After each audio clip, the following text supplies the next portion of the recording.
baris di lantai di atas tikar yang lumayan tebal untuk tidur. Kakak dan Garin telah tertidur, sementara Bilar masih bermenung teringat bunda. Aku tetap butuh kepadamu.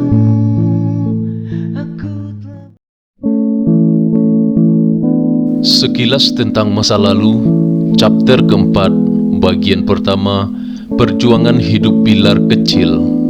Cinta Sejati 24 Bilar, karangan Umar bin Khattab. Coba diam sejenak, beri aku kesempatan untuk mengatakan yang ada di hati. 22.00. Lamunan Bilar banyak malam itu. Semua yang pernah terjadi semasa hidupnya kembali teringat dan terbayang satu demi satu. Ayah dan bunda, sanak saudara, rumah, sekolah, kawan-kawan semasa kecil, malam Ramadan di waktu kecil, pergi ke pasar bersama bunda membeli baju lebaran, petasan di kala malam lebaran, pergi lebaran bersama teman-teman, dan semua yang pernah singgah datang dan pergi dari kehidupan Bilar terbayang malam itu. Sampai saatnya mata Bilar tertuju pada sebuah titik hitam di langit-langit kamar itu, dan Bilar terlamun sekilas tentang masa lalu. Aku sangat menyayangimu. Rabu sore 25 tahun yang lalu, cuaca sedikit mendung setelah siang harinya begitu terik yang seperti biasa matahari menyinari kota bersejarah itu. Hari dan tanggal itu 12 Juli 1995. Terdengar tangis bayi laki-laki dari sebuah rumah sakit umum yang berada dekat dengan bangunan bersejarah Gedung London, Sumatera, Medan. Seorang bayi laki-laki yang lahir dari pasangan orang tua yang sederhana. Suara tangisnya memecah kerinduan sebuah keluarga kecil itu. Dengan tangis haru yang hanya disaksikan keluarga kecil itu, digendonglah bayi laki-laki tadi, lalu diazankan sesuai syariat agama Islam. Melekatlah istilah rezeki di dalam nama si bayi itu dengan nama panjang Muhammad Rizki Bilar. Bayi Bilar lahir sehat. Lagi bersinar,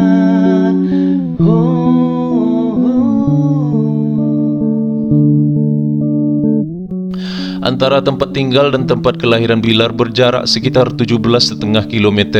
Kenapa demikian? Bilar pun tidak mengetahui alasan pastinya, tapi ada satu alasan yang pasti bisa masuk akal bagi Bilar, karena kota tempat Bilar tinggal mungkin belum cukup memadai fasilitas kesehatannya dibandingkan kota kelahirannya. Jangan pernah kau katakan tidak sayang kepadaku. Setelah 1 minggu berada di rumah sakit umum itu, Bilar kecil itu dibawa pulang ke rumahnya. Kebetulan masih rumah status kontrakan. Kehidupan yang tidak begitu mendukung ketika itu membuat orang tua Bilar hanya sanggup untuk menyewa rumah kontrakan yang sederhana, tidak besar dan tidak terlalu kecil. Kadangkala kalau si pemilik rumah menaikkan harga sewa rumah, maka dipastikan orang tua Bilar akan mencari rumah kontrakan baru yang lebih murah untuk menyambung hidup mereka berumah tangga. Selayaknya anak kecil ditimang dan dimanja itu sudahlah tentu. Kasih sayang yang diberikan itu adalah fleksibel tergantung kapasitas masing-masing orang. Tapi bagi Bilar itu sudah sangat lebih dari cukup. Kalaulah seandainya kita melihat ke sisi yang kurang beruntung, bahkan banyak dari mereka yang tidak mendapatkan kasih sayang dari orang tuanya. Seiring waktu berjalan, Bilar kecil tadi tumbuh menjadi balita dan anak-anak. Dengan kehidupan yang seadanya, tumbuh menjadi jiwa yang mandiri. Tidak seperti anak-anak orang kaya yang hidupnya selalu dimanja bergelimang harta. Akhirnya kebanyakan dari mereka selalu bergantung kepada orang lain. Tak lagi bersinar.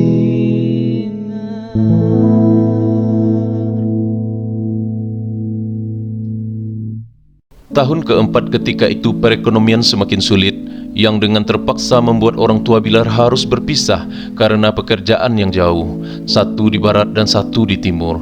Saat itu Bilar sangatlah masih kecil untuk mengingatnya. Akan tetapi masih ada satu memori yang tersimpan di dalam benak Bilar ketika berada di kawasan gedung-gedung yang tinggi di Jakarta. Dengan pakaian yang lusuh bermain di antara kawasan yang kumuh, keberadaan Bilar di sana dikarenakan menjadi teman pelipur lara bagi pamannya yang bekerja di sebuah warung pakaian milik adik pamannya Bilar. Nasib tidak kunjung berubah. Gema takbir berkumandang setelah akhir puasa Ramadan ketika itu. Namun Bilar tidak bisa menikmati indahnya lebaran yang dirasakan kebanyakan orang. Masih terngiang di dalam benak Bilar, malam itu semarak takbiran berkumandang. Tapi Bilar hanya berada dalam kedai baju itu, sebagai tempat tinggal yang posisinya berada dekat dapur dari kedai baju tersebut.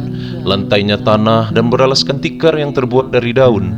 Maklum kedai bajunya pun hanya terbuat dari limbah pabrik kayu. Paman Bilar menangis ketika itu. Dia habis membaca sebuah surat dari Bunda Bilar yang Bilar tidak tahu apa isinya. Yang penting bagi Bilar saat itu adalah itu sebuah kesedihan. Ya, mungkin karena Bilar tidak bisa bertemu di hari yang indah itu disebabkan faktor kesulitan ekonomi. Jangankan untuk pulang kampung, jualan selama puasa Ramadan sepi dan lengang. Melihat paman menangis, Bilar pun ikut-ikutan menangis ketika itu. 1 bulan setelah itu, dagangan selama hari lebaran cukup lumayan. Paman Bilar mendapat uang bagi hasil yang juga lumayan. Kebetulan sistem yang ada di dalam usaha kedai baju itu adalah sistem bagi hasil. Paman dapat uang dan akhirnya Bilar pulang kampung. Ya, mungkin hanya sedikit ini memori yang Bilar ingat. Setiap tahun berganti dan hari ulang tahun Bilar jalani dengan sederhana. Tidak ada yang hebat yang bisa diceritakan ketika ulang tahun itu, dan tidaklah menarik dibandingkan dengan mereka yang kaya raya atau kalangan menengah ke atas. Bagi mereka itu adalah sebuah hari yang sangat spesial, yang bisa menjadi kenangan ketika mereka dewasa. Tahun 2000 adalah masuk tahun kelima. Pagi itu Bilar masih ingat Bunda mengajak Bilar pergi berjalan ke sebuah taman kanak-kanak yang hanya berjarak 1 kilometer dari rumah kontrakan. Sepanjang perjalanan melewati sebuah lapangan bola yang pagi itu sudah ada beberapa aktivitas di lapangan tersebut.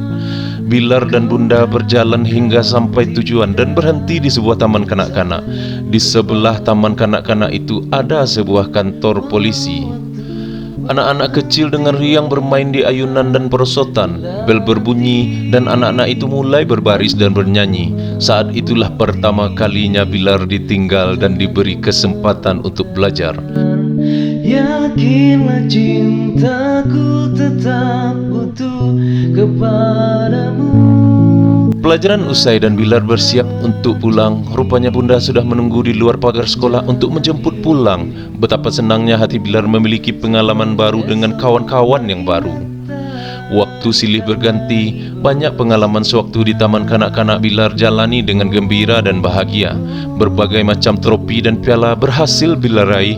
Semua itu terpajang rapi di sebuah lemari ruang tamu rumah kontrakan itu.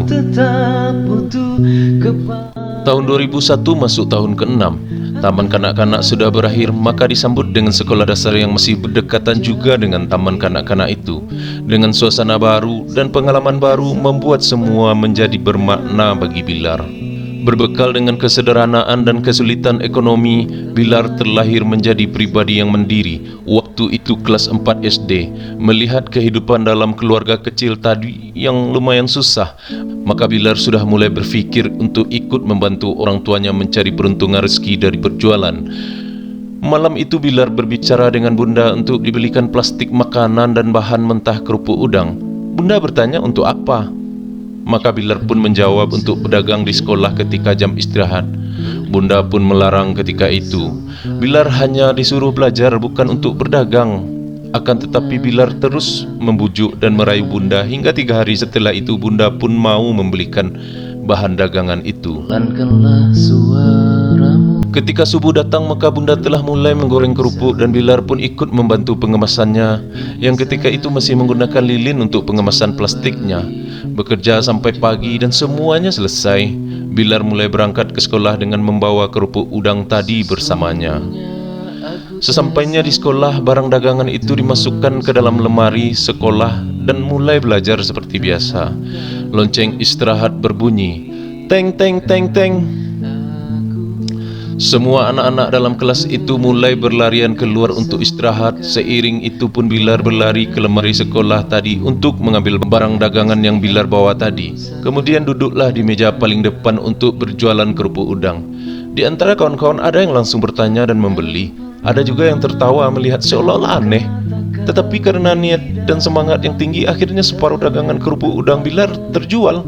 Bilar berhasil menjual 20 bungkus kerupuk dengan harga satu bungkus kerupuk seharga Rp100. Jam sekolah berlalu, Bilar pun pulang dengan senang hati dan bangga. Sore itu ketika di rumah dengan semangat yang tinggi, Bilar bercerita ke Bunda dan memberikan uang hasil dagangan untuk dibelikan lagi ke bahan yang baru. Bunda tersenyum tapi sembari menasihati, jangan sampai sekolah menjadi lalai.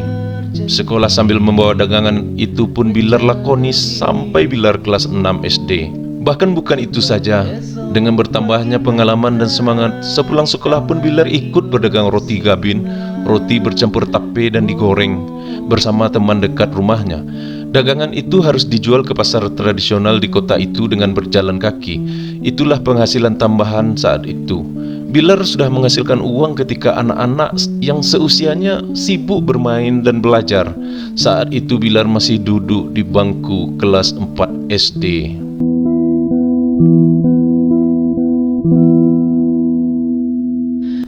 Lorong-lorong pasar, hujan dan becek, terkadang terjatuh di antara becek jalanan pasar, tertawa dan ketakutan dikejar preman pasar dan tukang palak.